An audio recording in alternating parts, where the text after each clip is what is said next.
আসসালামু আলাইকুম। কেমন আছেন আপনারা সবাই? আশা করি আল্লাহর রহমতে ভালো আছেন। আমরাও আলহামদুলিল্লাহ আল্লাহর রহমতে ভালো আছি। আজকের ভিডিওটা বাজারে যাওয়া নিয়ে, আসলে বাজারে ঠিক না, আমি আর আম্মু ঘুরতে বের হয়েছিলাম যেন একটু মনটা ভালো হয়। এই যে মনিহার সিনেমা হল, মনিহারে এত পরিমাণে ভিড় থাকে, এখান থেকে বের হতেই লাগে 10 মিনিট। এখান থেকে বের হয়ে আবার চৌরাস্তার ওখানে যে জ্যামে পড়ছি, মানে 10 মিনিটের মধ্যে যেই কাজ শেষ হয়ে যায় সেই কাজে এই জ্যামের মধ্যে 15 মিনিট কাটানো লাগে। যাই হোক, এই যে যাচ্ছি আমি আর আম্মু।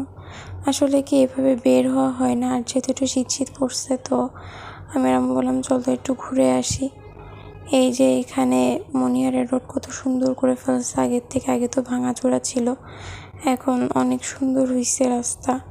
এখানে আমি আর আম্মু কথা বলছিলাম আর যাচ্ছিলাম, আসলে কী কথা বলছিলাম ওইটা খেয়াল নাই, এত সাউন্ড অফ করে দিছি। আর এত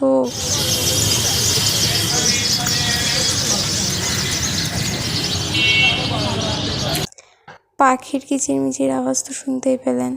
এখানে এতগুলা পাখি থাকে, মানে আমি এই টাইমে বের হইনি তো কখনো, তাই জানতাম না যে এখানে এত পাখি থাকে। ওখানে তারের সাথে অনেক পাখি ছিল, কিচিরমিচির শব্দ হচ্ছিল।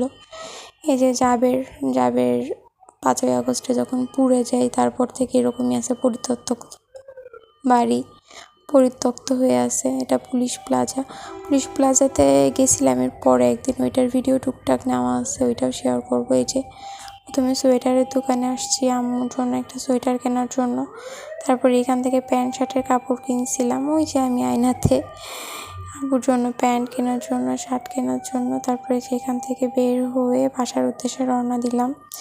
বাসার দিকে আসার সময়ও সেম অবস্থা, ভিড় আস্তে আস্তে অনেকটা টাইম নিয়ে তারপরে পৌঁছানো লাগছে। এই যে এখানে মনিহারে একটা লাইট লাগানো আছে, স্পটলাইট বলে না কি সঠিক আমার জানা নাই, তবে অনেক আলো এবং অনেকটা জায়গা জুড়ে আলো ছড়ানো এই লাইটটা দিয়ে।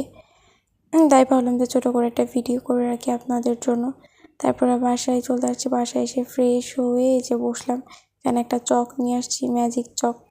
তারপরে একটা চিরুনি নিয়ে আসছি এমন। তারপরে হচ্ছে সোয়েটার, আমার জন্য একটা সাদা রঙের সোয়েটার নিয়েছি উলের, এটা আমার খুব পছন্দ হয়েছে, তাই ভাবলাম যে নিয়েই নিই। আম্মু বললো নে। আর এইটা নিয়েছি হচ্ছে সবসময় রাফ ইউজ করার জন্য, বাসায় পরার জন্য। এখন আমি এটা গায়ে দিয়েছি অবশ্য। এটা মোটামুটি ভালোই, খুব বেশি গরম না হলেও কোয়ালিটি ভালোই আছে, এর জন্য নেওয়া। তারপরে হচ্ছে এরকম একটা পাতলা ধরনের গেঞ্জি নেওয়া, তবে এটা আব্বুর জন্য নেওয়া আর কি, মানে ধরে আব্বু পরতে পারবে, আর কালারটা অনেক সুন্দর। তারপরে এই যে মিমি আসছে সব কিছু চেক করার জন্য কী কী আছে। আর এখানে আব্বুর প্যান্টের কাপড়, আব্বুর জন্য শার্টের কাপড় আনা হয়নি, শুধু 2টা প্যান্টের কাপড় আনা হয়েছে। তারপরে এই তো মিমিকে বললাম তুমি বাই বাই দিয়ে দাও, একটু কিছুক্ষণ সব কিছু শোকে যখনই নতুন কিছু আসে। আম্মু সোয়েটারটা তো দেখাতে ভুলেই গেছি, এই যে আম্মুর সোয়েটার, লং যেই সোয়েটারগুলো হয় ওইগুলা। তো আব্বু বলেছে যে আমার জন্য একটা কিনে দিতে, তবে এখন আমি নিষেধ করে দিছি যে না, আমি এখন আর নিব না, যেহেতু আমি 2টা সোয়েটার নিছি এবং আমার সোয়েটার আছে। তারপরে টাইমটা যে মিমিকে একটু দিলাম, মিমি কোলের মধ্যে এসে শুয়েছিল, যেহেতু বাইরে গেছি।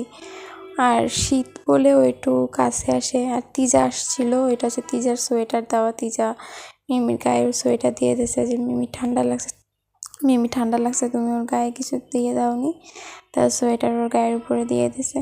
এই তো আজকের মতো এখানেই বিদায় নিচ্ছি, সবাই ভালো থাকবেন, আল্লাহ হাফেজ।